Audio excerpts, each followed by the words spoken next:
nonong datang. Hari lain lepas aku. Lepas tu Bilal berbulu imam dua. Imam dua Rabu datang. Time subuh akulah azan, akulah qomat, akulah imam. Kalau pergi ni cerita orang Kuantan, bukan cerita orang sini. Kalau gaduh macam ni, dia sama macam pasar ya. Akhirnya tempat tu pun tuan tak suka. Imam dengan makmum bergaduh ni bukan cerita rekaan. Saya cerita yang berlaku di tempat saya je lah. Tempat ni semua bagus, tak ada masalah. Ada satu kes, jadi kes polis. Kes polis. Imam. Jadi imam, makmum.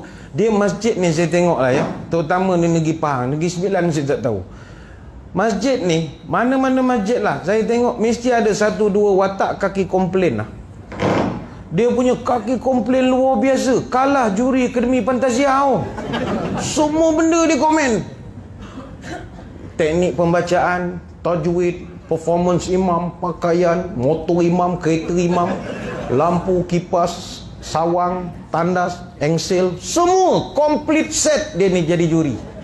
Saya ingat bahagian pengurusan masjid kena ambil dia lah jadi panel penilai. Dia kan terror sangat. Semua dia terror lah. Tapi watak begini yang merosakkan masjid. Kadang tu imam ni orang, bukan robot. Bukan beranak-beranak terus jadi imam. Tidak. Ada yang kena paksa jadi imam pun ada. Kalau masjid surau taman perumahan, mana ada ustaz-ustaz sangat. Guru besar pencen, sarjan pencen, askar pencen jadi imam. Nak harap orang tu baca setara Al-Hafiz. Orang tu bukan Al-Hafiz, Al-Hafiz. Pis tak ada, separuh dia hafal. Itu pun saya baik, separuh dia hafal. Kalau tak ada langsung. Jadi janganlah komplain. Kejap buat duha, aku boleh teka lah dia. Kalau hari Selasa, Inna a'tayna Alam nasyrah, aku boleh teka lah. Janganlah begitu. Bagilah dorongan. Jadi imam orang, ada masa imam tu fed up. Ni cerita berlaku di Temeloh. Makmum ni dia boleh macam sindir-sindir lah, nak sembahyang maghrib. Kau teka ke imam baca surah Hamdah. Aku rasa izaja inna ataina. Hari tu imam tu angin tak apa elok, tak apa yang tak kena di rumah agaknya. Dia marah sangat masa tu. Terus dia selak kain dia, tunjuk punggung depan makmum. Imam pula tak pakai spender, la ilaha illallah. Dia tepuk punggung, katanya. Makmum, Allah tu imam. Tu report polis. Yang saya cerita sebab jadi report polis. OCPD pula nak mengenakan masjid tu. Tuan OC hantar IO, penyiasat, pegawai penyiasat, polis Bengali, sing. Dia punya serban besar pada kursi masjid lagi datang. Ambil statement. Orang Islam apa mau jadi tunjuk bonto apa. Kan orang sing Bengali kalau dia ceramah syok. Tuan-tuan panggil orang sing sekali berceramah. Dia orang memang cakap memang sedap. Orang apa mau jadi orang Islam apa. Alah macam cerita Piramli tu kan. Ada mana adabkah? Panggil orang hoi saja kan. Cerita Seniman Bujang Lapuk. Kan sing tu sekolah kan tiga-tiga sekali. Macam tu lah dia sekolah kan Tok Imam. Dia Tok Imam. Tapi kita faham juga apa perasaan Tok Imam. Allowance 800.5 je. Kerja teruk. Tak padan. Kena pergi kursus lah. Ada tahsin lah. Banyak cerita. Bukan 8,500 allowance dia. Jadi berpada-pada lah. Ini yang bergaduh-gaduh ni tadi. Jangan sampai bergaduh-gaduh kita duduk masjid. Ada yang bergaduh kerana benda-benda kecil. Contoh, pernah juga satu kes polis juga di Kuantan. Kes imam menyebut Sayyidina dalam tahiyat. Kecil sangat, akademik sangat. At-tahiyatu barakatuh salawat Allahumma salli ala Sayyidina Muhammad. Sebut Sayyidina mufarakah satu saf. Benda kecil je. Kau nak gaduh apa? Dia kata ustaz batal semayang. Kenapa batal? Kami dengar PA system canggih sebut tu apa semua orang dengar. Ustaz sebut Sayyidina Muhammad. Ya saya sebut. Kenapa ustaz sebut Sayyidina Muhammad? Lah saya hormat Nabi, apa masalah awak? Takkan saya panggil Muhammad tu Muhammad ni bukan saudara saya. Saya kenalah sebut nama dia Sayyidina. Ada nama, ada gelaran dia. Sedangkan Sultan pun kita tak panggil nama pendek dia. Sultan Pahang, Ayahanda Sultan. Nama Dulu Yang Maha Sultan Haji Ahmad Shah Al-Musta'in Billah Ibn Marum Sultan Abu Bakar Ri'ayatuddin Al-Muazzam Shah. Kalau ikut nama dia Ahmad Shah Ibni Abu Bakar, tapi berani kau nak panggil Ahmad Shah? Tak berani. Bekas Perdana Menteri Datuk Seri Mat Najib Tuan Abdul Razak. Tak kau panggil Jip, mesinnya Jip. Tak boleh. Ada cara sebutan dia. Yang awak berhenti Tun Dr. Mahathir. Deh. Mana boleh deh. Kau deh lah datang UTK kan. Ada cara kita menggelarkan orang. Ustaz ni confident lah dia dah jawab macam tu. Sekali budak ni bantai pun. Ustaz, kalau nak hormat sangat Nabi, nak panggil Sayyidina bagai-bagai, apa dalam azan tak sebut Sayyidina? Asyhadu anna Sayyidina Muhammad Rasulullah. Ustaz tu tak boleh jawab. Tu ajar tumbuk, jom tumbuk lah. Kes polis lagi. Pening betul lah melayan kes polis ni. Tuan-tuan janganlah pula keliru. Boleh sebut ke tak boleh sebut Ustaz? Sebut je lah, apa masalah kau? Sebut je. Kita menghormati Nabi. Kita ni orang tawaduk. Kita tak sampai hati nak menamakan Nabi ni dengan nama Muhammad macam buat nama kawan kita. Jadi kita hormatkanlah dia. Kalau itu menjadi satu kesalahan, Tuhan lebih tahu apa niat kita. Niat kita bukan nak buat kesalahan, nak memuliakan dia. Dia tak payah bergaduh. Kemudian apa lagi? Kenapakah kita kena semayang di masjid? Orang yang semayang di masjid diiktiraf sebagai orang Allah, geng Allah. Tuan-tuan yang kerap datang masjid ni, tuan-tuan kena bangga, tuan-tuan jadi orang Allah. Apa kelebihan jadi orang Allah? Sekarang ni masyarakat kita selalu kelompokkan orang ikut orang besar-besar tertentu. Ustaz, ni orang Tun Mahathir. Okey. Ustaz, ni orang Datuk Mat. Okey. Ustaz, ni orang Tun Najib. Orang Tun Najib. Ustaz, ni orang Tuanku Agung. Ni Agung ni orang ni, geng-geng Agung semua ni. Gitu. Ustaz, orang ni orang Datuk sekian, orang ni Tengku sekian. Kita kelompokkan orang ikut orang besar-besar. Orang masjid, inna umara buyutillahum ahlullah azza wa jalla. Orang yang selalu datang rumah Allah, mereka geng Allah. Orang Allah. Special tu. Apa specialnya jadi orang Allah? Wah. Jadi orang Allah ni special tak special? Saya pernah pergi berceramah di Kota Tinggi, Kampung Makam Kota Tinggi. Kampung Makam Kota Tinggi ni ada satu masjid di situ. Masjid Kampung Makam. Bagi tuan-tuan yang minat sejarah Melayu, kurang-kurang sekali kena pergi Masjid Kampung Makam Kota Tinggi. Apa sebab? Di masjid itulah terletaknya makam Paduka Seri Sultan Mahmud Shah yang kedua, Ibni Almarhum Sultan Ibrahim Shah. Apa kena mengenangan saya Ustaz? Sultan tu dia orang panggil Sultan Mahmud mangkat di Julang. Dek kerana berlaku peristiwa Mahmud mangkat di Julang, itulah munculnya kerajaan yang kecil-kecil bendahara Temenggung berpunca daripada situlah. Dia katakan tak ada anak, orang datang mengaku jadi anak. Itu yang sejarah Melayu tu jadi panjang. Jadi dia bermula di Kampung Makam itu. Saya pergi berceramah. Kampung tu, masjid tu memang penuh kubur. Dia punya imam nama Imam Tarpani. Dia kata ustaz ni dulu masjid ni semua kubur. Ni tuan-tuan kena ingat. Kalau kita orang tua dulu, sini kita orang Negeri Sembilan ni suka sejarah. Sejarah mesti bermula dengan kajian makam dulu, kubur. Kalau kita tak minat kubur, payah nak kaji sejarah, mesti kenal kubur dulu.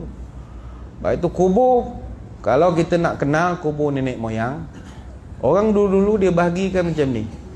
Yang layak dikebumikan di kawasan masjid, dua saja. Pertama bangsawan, yang kedua ahli masjid. Yang ada di masjid ni bukan sebarang-sebarang. Orang awam kebumi di mana? Kat rumah ya. Orang dulu-dulu mati tanam bawah rumah ya. Itu yang sekarang bila projek perumahan korek apa, jumpa nisan, jumpa batu sungai, jumpa batu nisan. Sebab dulu tanam kat kawasan rumah ya. Di sama ada masjid, kawasan rumah atau tepi sungai. Siapa yang tanam tepi sungai? Pertama penjenayah. Jenayah tanam tepi sungai, kena tangkap-tangkap tanam tepi sungai. Sebab diniatkan kalau banjir biar mayat dia hanyut sampai ke laut, macam tu sajalah. Ataupun orang musafir, pengembara tak boleh tanam tuku suka hati, tanamkan tepi sungai. Habis kalau tengah hutan macam mana ustaz? Tengah hutan lain. Kalau tuan-tuan jumpa kubur tengah hutan, jangan terus kata tu kubur. Tengok dulu kiblatnya di mana. Kalau kiblatnya tak sama dengan kedudukan kubur, tu bukan kubur. Itu tanam saka. Tuan-tuan janganlah korek. Sekarang recycle bawa balik pula yang baru pula kan. Jangan nak baca-baca keluar jin Aladdin nanti kan. Tengok kiblat dulu lah di mana. Jadi orang masjid dia special. Dia sama dengan bangsawan, istana apa semua, dia dapat duduk di kawasan masjid dikebumikan. Jadi kata Imam Tarpani, dulu pernah masjid ni nak dibesarkan, jadi kubur ni terpaksa alih. Kubur dah lama dah. Sultan Mahmud mangkat di Julang ni tahun 1699, lama lah. Alihkan kubur. Dia kata Tuhan nak tunjuk berapa banyak kubur yang dialihkan itu masih lagi tak terjejas jenazah. Allah muliakan. Ada satu tok imam, tua dah. Dia punya dia mati lama dah, tapi tak jejas lagi. Di situ Tuhan nak menunjukkan kalau dah jadi geng Allah, benda-benda begitu Tuhan pelihara lah. Datanglah ke masjid. Lepas tu saya selalu pesan pada Bilal khususnya, Bilal, buatlah kerja elok-elok. Kalau kita allowance tak masuk ke apa ke, janganlah mengamuk-mengamuk sangat. InsyaAllah kita geng Allah. Saya tak pasti berapa Negeri Sembilan punya allowance, tapi kalau di Pahang, Imam Qaryah 800.5, Bilal 400.5 je. Kajian negeri bagi. Ada masa duit masuk, ada masa tak masuk. Bukan tak masuk, tukar akaun, benda macam tu lah. Bilal-Bilal ni saya memang hormat, respect betul dia orang. Sebab allowance tak banyak, kerja teruk. Kadang tengah azan, kilat hujan lebat, short current ni, Allah Allah. Kerah tangan. Allah. Short current, sian betul lah tu Imam. Bilal, yang kau pegang mikrofon ingat karaoke, kau biarlah macam tu. Dia pegang macam ni. Aduh. Dia orang memang allowance tak pernah minta. Kadang-kadang dia dah bersara kerajaan, dia saja menyumbangnya. Allowance tak minta. Tapi kalau tak dapat, lain macam juga azan dia tu. Dia punya lagu tu kita boleh kenal. Dia punya taranum lenggok dia tu kita tahu. Lenggok dapat allowance dengan lenggok tak masuk allowance tu lain. Dulu sekali 3 bulan kajian Pahang tak bayar. Bukan tak bayar, pindah akaun, tukar AG, tukar kepala kewangan. Jadi akan ada tunggakan dalam 4 bulan. Tahu bulan pertama dia okey. Bulan kedua dia okey. Masuk bulan ketiga, dia tak ada dia bising-bising nak serang pejabat agama, tak ada. Kalau guru takmir jangan main-main, lambat sikit surat layangan tu ke menteri lah jawabnya. Ini bukan cerita orang sini, ni di Afrika. Ni guru takmir di Afrika, Malaysia, bagus semua. Kalau Bilal masuk bulan ketiga, dia dah lain macam. Azan dia tu lagu dia pun kita boleh kenal lagu lain. Allahu Akbar. Allahu Akbar. Macam nak marah. Ada sekali orang komplain, lain macam Bilal, suruh PPMD, pegawai penyerah masjid, kau pergi hintai sikit macam mana ni. PPMD hintai, kau pintu dia kan azan kat dalam. Hintai. Rupa azan sambil duduk je. Allahu Akbar. Lain macam Kalau tak masuk. Bulan 4 dia dapat tunggakan sampai daripada bulan 12. Azan macam Piramli. Allah. Manusia, human. Habis kalau tak masuk allowance sekali-sekala, sabar. Aku ni geng Allah. Geng Allah. Yang kedua, Tuhan berjanji. Ada satu hadis kata Anas bin Malik. Allah Ta'ala dalam hadis Qudsi. Allah Ta'ala ni kalau ikutkan, dia benci tengok perangai manusia banyak maksiat ni. Kalau boleh Tuhan nak turunkan azab hari-hari.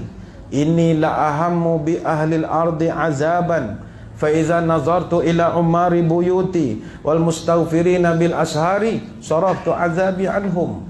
Aku ni kata Allah dalam hadis qudsi riwayat Al-Baihaqi. Kalau ikutkan geram tengok perangai manusia, aku rasa nak turunkan azab sekarang juga. Geram betul aku. Yang perempuan nak kahwin dengan sama perempuan, yang laki nak kahwin sama laki, yang laki nak jadi perempuan dan perempuan jadi apa, Tuhan marah. Tuhan marah. Tapi ketika aku menyaksikan ada orang yang kerap datang masjid, orang yang pagi-pagi datang semayang berjemaah, maka ketika itu saraftu azabi anhum, aku tahan murka aku. Sebab itu kita duduk di Tampin ini kena terima kasih pada jemaah masjid. Dek kerana mereka, kampung kita tak diturunkan bala oleh Allah. Maknanya juga, andai kata kampung kita diuji dengan bala, mari kita tengok masjid kita macam mana. Adakah makmur ataupun tidak. Tuhan berjanji tu, kalau selagi ada orang memakmurkan rumah aku akan tahan kemurkaan aku. Apa lagi kelebihan jadi ahli masjid? Ni nak kempen suruh datang masjid pula ni Baru ni di Rembau dia buat kempen, jom kita komosojid apa masjid. Dia buat kempen jaga kampung, saya tak reti sangat cakap Jerman ni. Kau mau poi masjid macam tu lah lebih kurang. Masjid ke masjid tak ingat lah. Suruh kempen. Ni kita pun kempen di Tampin juga ya. Orang yang kerap datang masjid, ini Nabi berikan immunity. Orang yang kerap datang masjid, dia punya kebaikan mesti diperakui, dipersaksikan. Iza ra'aitumur rajula ya'tadul masajida fashhadu lahu bil iman. Hadis Tirmizi. Kalau kamu tengok ada orang datang masjid konsisten, bersaksilah bahawa dia orang baik. Bersaksilah. Hadis riwayat Tirmizi. Apa maknanya? Macam ni contoh. Katakanlah ada orang Kuala Lumpur datang ke Tampin, datang singgah masjid. Dia menanya kita, "Encik, tumpang tanya, tahu tak dia kenal tak Haji sekian bin sekian?" Kita pun kata, kenal, dia memang regular masjid ni. Dia kalau azan memang ada lah sembahyang sini. Oh gitu. Saya ni nak pergi rumah dia tapi tak tahu ke rumah dia kat mana. Lepas tu telefon dia dah tak boleh line, agak tak ada bateri ke apa ke. Saya nak pergi ke rumah dia, "Encik tahu rumah dia mana?" "Oh, rumah dia kat sini. Kita tunjuklah taman dalam tu." "Oh, saya ni bukan orang sini, encik tunjuk boleh?" "Boleh lah, tak ada masalah." Kita pun tolong bawa. Dalam perjalanan orang Kuala Lumpur ni tanya kita, "Cik, teman tanya, haji yang saya nak jumpa ni macam mana orangnya? Baik ke garang?" "Saya tak pernah jumpa dia. Kami sama WhatsApp group lah, geng-geng peminat keris berdiri ni. Jadi memang peminat warisan sejarah, keris berdiri apa kami masuk. Ni dia nak tengok rumah dia, ada 3 keris berdiri tu nak pergi rumah dia. Tapi dia ni orang tua, main payah sikit lah nak telefon-telefon." Orang bila tanya kita dan kita tahu dia ni ahli masjid, kita kena cerita kebaikan dia. "Oh, dia okey, dia bagus, okey, baik orangnya." Padahal dalam hati, apa benda lah kau nak pergi jumpa orang tua tu, kedekut. Orang tua ni kau tahu punya kedekut luar biasa sekali. Kau kalau pergi rumah dia ni garang, kalau dapat minum air nasib baik, biasa borak kat pagar je. Itu hati kita je lah, jangan diceritakan. Sebab dia punya kebaikan mesti didahulukan. Kalau dia bukan kaki masjid, itu cerita lain. Macam mana haji ni kedekut, kau tak payah lagi rumah dia. Main kau suruh datang masjid, bagi bagus. Kalau begitu. Tapi tak, sebab dia ahli masjid, dia ada immunity. Sebab itu sangat mustahak kita mengimarahkan masjid. Umar Al-Khattab radhiyallahu anhu pernah ditanya oleh orang, "Wahai Umar, macam mana kita nak tahu kampung tu ada barakah? Tampin ni macam mana nak tahu dia ada berkat?" Kata Umar, "Tengok masjid lah. Kalau masjidnya lebih cantik daripada rumah orang, itu tanda kampung tu berkat." Orang tu tanya lagi, "Kalau memang rumah dia, orang di situ masjidnya lebih cantik di rumah, apa lagi ukuran lain?" Yang kedua kata Umar, "Kau tengok sembahyang jemaahnya penuh ataupun tidak." Yang ketiga Umar, apa lagi kriteria? Yang ketiga tengok sembahyang subuhnya ramai ataupun tidak. Sebab itu imarah masjid tak boleh dipisahkan. Macam contoh, kita bakal nak membina masjid baru tak lama lagi, dan tuan-tuan bakal sama-sama melakar sejarah, mencipta sejarah, kerana masjid tu akan dibuat di tapak kita ini. Dan berapa tahun masjid tu boleh berdiri, lagi itulah ada sumbangan kita dalam masjid itu.